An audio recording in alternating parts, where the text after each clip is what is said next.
ఏరా బండి ఎక్కడ ఆపో? అక్కడ లొకేషన్ బాగుంది మామ, ఫోటో తీసుకుందాం మామ. పద మామ. అవునరా, ఇన్స్టాగ్రామ్ లో నాకు కూడా ఫోటోలు. నేను మళ్ళీ రోజు ఫీల్ అవుతాను. అక్కడ కూర్చుంటాను, నువ్వు నన్ను బ్లర్ చేసి లొకేషన్ ఫోకస్ చేసి ఫోటో తీయమా. బ్లర్ అవదు మామ, ఎడిటింగ్ లో చూసుకున్నా. ముందు కొత్తలో తెలియదురా. ఇదేంట్రా ఇది? ఐఫోన్ రా మామ. మూడ్ ఆఫ్ లో ఉంది మామ, కొద్దిగా ఇలాగా. చాలా బాగా వచ్చింది మామ, హీరోలో ఉన్నావు.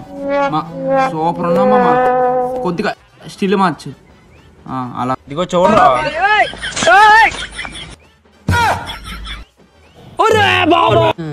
ఏమన్నా తీసు, నువ్వు కూర్చోమా, నేను తీస్తాను. స్టిల్ ఓకేనా మామా? ఇలా మామా అలాగండి మామా, అలాగండి. సూపర్ ఉంది. Bye bye, tata, good boy. మామ ఈ స్టిల్ ఎలా ఉంది? ఏరా అక్కడ ఉన్నావు మామా. ఐఫోన్ పోయిందిరా మామా, తర్వాతకి వెళ్తారా మామ. 50,000 రది.